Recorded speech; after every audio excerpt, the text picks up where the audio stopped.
Hello guys who's watching us on the live stream, hello to everyone else who's going to watch this on YouTube afterwards. So I'm Callum from FSElite and I'm joined by Corey and Lars from QualityWings Simulations. So first question I've been asking everybody is, how are you finding FS Expo so far? How are we finding what? FS Expo so far. How's it going for you? How's the show? The show's good. It's good. You know, the venue's good. A lot of things happen at night. You know, we're able to wake up in time to come in here. So no, it's a good venue. Everything's good. No, it's super well organized. So special shout out to everybody who was involved in that. And no, it's a great place to host this show, and we're all having a great time. Probably what everybody said. It's just dry heat. Don't worry. I mean, it's 105 degrees out, but it's only dry heat. But it's nicely air conditioned in here though, so that's the main thing, right? So obviously you've got the 787 being shown off today in version 4 prepared. Have you had many people come up and try it, and what's their thought process on the product so far?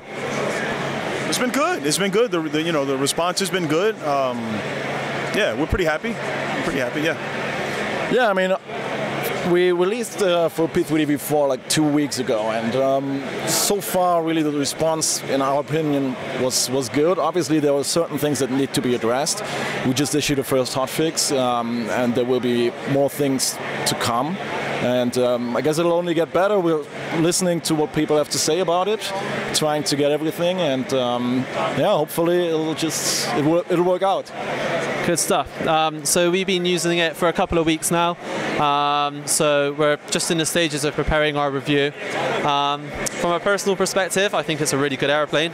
I think there's a few things we could like make it a little bit more user friendly and stuff, but I'm sure we'll give you that feedback. That's an idea. Go for it. So payload manager. All right, that's being worked on. Good.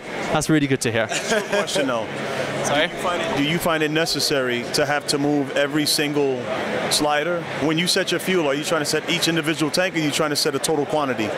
I'm trying to get to the quantity by moving each tank. Would it be easier if you just move the left tank and then move the right tank as well at the same time? If the easiest thing, putting in a number. Good. Well, we have a pretty good idea about how it should look like, and we have a nice draft, and I think it's okay. We didn't really expect that to happen, to be honest, because we've been asked to add this payload function and all that kind of stuff, and we thought that the slider solution was a pretty convenient one, but apparently the community thinks otherwise. So okay, we'll adjust it, no problem. But I think that's what's really encouraging to hear from you guys is you've released a product, you've listened to the feedback, and you're trying to find solutions to some of their feedback as well, which is exciting. Why not? So I have to ask, P3DV4 came out last May. A few months later you released the 787 in FSX. Why focus on FSX and like spend all that extra development time then porting it over to V4? Why was the kind of the thought process on that? You got to remember when we announced this thing. So when we announced it at the time, the focus was on FSX, and during the development time we've gone through how many different versions of P3D. So just imagine if we would have worked on the FSX version and also worked on P3D version, what was it at the time? I think it was version 2 or something when we announced it. We announced this thing back in a while. We took a while to do everything, and let's say that we had it ready for version 2. What happened when things went to version 3? Things changed. So it was, I don't want to call it an unstable platform, but it was a platform that was a little bit more difficult for us to keep up with. So once we finally finished off what our initial goal was, which was FSX, then we decided to focus on the current version of P3D, and it's been a lot easier that way. So yeah, at the time we had to focus on FSX. Yeah. Plus, I mean, now that we have a little bit of an insight into the numbers and stuff like that, FSX is not dead. Like some people say, yeah, it's dead. Why do you still develop for that one? It's by far not dead. But we see that the market has definitely shifted towards P3D, so that's definitely the platform to move on with. But the FSX really still is something that we think was the right way to do it. So FSX is not dead, but it is in assisted living. So yeah, it's getting there. And what about the future? Do you still see FSX as a viable platform to develop for, or are you going to start moving towards more 64-bit era with prepared? That's tough, man. I think I think the focus is going to be, on P3D. We don't want to completely abandon the idea of doing things for FSX. If you had to put a gun to my head right now and ask me, I would say that we probably would only focus on P3D. But there are some things that we have in mind for the future where we may, if it's a smaller scale project, do it for FSX, but I think we're probably going to be moving towards the P3D. Yeah. Okay, good stuff.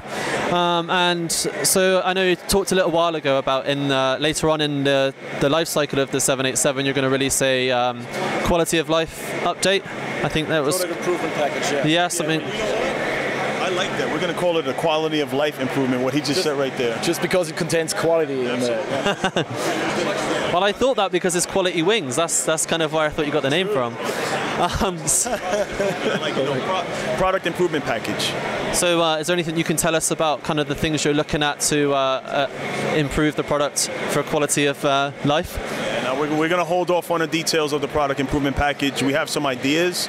We think they're going to be exciting ideas, but we're going to be real specific because we don't want to be held to anything right now. So we're going to hold off. Yeah. I guess the one thing that we can disclose is that it will include the -10 variant. It will be a free update for people who already have the product, but we will probably adjust the price of the overall. So for new customers, it might be a little bit more expensive. We'll see. I think that's very good. Like to include 3 variants of the aircraft into one package is good for simmers because then they can have choice and flexibility as well. Anybody that has the product will get the -10 for a free upgrade. Yeah. Excellent, good. So we talked a bit about the 787. I just want to kind of change gears just a little bit. So back in January, I think you guys said that the 757 was being ported over to V4 and it was currently going through beta testing. Any updates on how that's going so far? Well, that beta test was basically put on pause because we wanted to get the 787 out in time. Because there's really no point in, we've been working on the 787 for like 7 years, and there was no point in pausing that one for the 757, which has been out since 2009. Now, obviously, since the 787 is out now, we will resume the beta test of the 757 and also the 146, because I figured that would have been the next question. And so we will try to get those out in a timely manner. What exactly that is, you know how it is. Coming soon, TM. Coming soon. Cool. So yeah, my next question was about the 186, but that's good. The 146 will probably take precedence over the 57. I think it's important for everybody to remember the announcement we made on the 57 years ago was that it was out of development. So we've only recently explored the idea of bringing it in P3D version 4, but we do need to make some changes to the 146 that have been kind of promised for a while. So that one is probably going to be more of the priority than the 57 and P3D. Excellent, good. So I just want to talk a little bit more about QualityWings yourselves, because when the 757 came out, your tagline was like complexity simplified. Since then you've kind of dropped that tagline, and now the 787's out. It's actually quite system driven. There's a lot of stuff going on, lots of unique things such as the airport maps. What was the thought process behind going from that original tagline to where you guys are today? We learned more. Over time we learned more. The skills got, better within the different development team members. So we were capable of doing a little bit more. I think in the beginning with that 57, we wanted to make an airplane that it could appeal to a broad range of people, but it was a little bit more simple in nature. And over time it grew a little bit in what it was. And then by the time the 146 came around, it was a lot more sophisticated than what we'd done with the 57. So, yeah, we decided to drop the tagline around the time that we were doing the 146. It wasn't something that we advertised. It's just one day somebody looked at the site and said, hey, complexity simplified is not there anymore. So that doesn't mean that in the future we won't do something that's a little bit lighter in the systems. I can't see us doing another big Boeing that would be any kind of complexity simplified or anything like that. But if we did something smaller, there's a chance that it might be simplified. But yeah, we won't advertise it as that because we're not complexity simplified anymore. Oh, sounds good. So something else I've been asking everybody else as well, which isn't on this sheet, much to your displeasure, I'm sure. Yeah. So over the last couple of years, I think everyone can agree that flight simulation has seen a massive change and improvements. So all the big platforms are now in 64-bit, and we've seen TFDI True Glass, which you've got implemented as well. So there's lots of new advancements. personally, what's been your favorite kind of technological advancement we've seen in the last couple of years that have made you kind of very impressed? And you can't just say the 787. See, so then the interview is over if we can't say the 787. What do you got? I would think basically this whole move to 64-bit. I don't know, if I had to name one thing, it's all these different shaders and then True Glass and all this stuff. Like initially when P3DV4 was released, we haven't really seen a huge difference. But now we slowly start to see the merits of that change, because we, like all the developers, start to explore the doors that it opened, you know, and the possibilities. And True Glass is just one of those things that was enabled by that move. And it's an awesome feature, so kudos to the guys at TFDI for that thing. I think it looks really, we saw it just now and it looks amazing that you're kind of coming into San Francisco and it's raining and stuff as well. That was because it was on the 787. That's true. It's True Glass. That's true, that's true. Corey, anything from you? No, it's pretty much, he echoed everything that I think about it. You kind of removed any bottlenecks that we had in FSX, moving over to the 64-bit platform. So there was a lot of ideas that we had that we just couldn't do in the FSX version. Now it's kind of like we almost have to calm ourselves down a little bit, because there's so much that we would like to do that we can do now that we couldn't do before. You know, so no, I think that's probably the biggest advancement. Yeah. Excellent. I've heard similar things being echoed around and stuff, and you look around these booths today and you see there's so much because of all the advancements in the technology and stuff as well. So before we go, is there anything you guys want to say to the community out there before we head off? I'll let Lars go first and then I'll. That's a tough one. I mean, keep doing what you guys are doing. I mean, also, there's really nothing specific that I would like to shout out to the community. No, I mean, really, I think we have a great community. Sometimes there's a little bit too much negativity going on the forums, and it would be nice to get back to a little bit more constructive feedback sometimes. It's not that we don't like to hear bad feedback, but you know, it has to be constructive.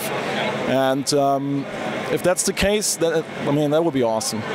So less hate. More love. Yeah. Good stuff. Keep the ideas coming. We're excited when you bring good ideas and stuff like that you would like to see in our products. Thanks for your patronage. Thanks for your support. I kind of echo some of the things that Lars said. I'm not going to expand on them. I think for the most part, the majority of people out there are pretty positive. And that's not to say that when somebody gives us a negative critique, that it's them being a negative person. I just think that keep doing what you're doing. You guys do good things. And by the 787, yeah. Good. Listen, thank you very much, gents. It's been a pleasure. I wish you the best of luck for the rest of the show. Thank you very much. And yeah, we'll hang out and stuff around during the show as well. Thank you. All right. Cool. Thanks very much, guys, and we'll be back for the next video. Thanks. Bye.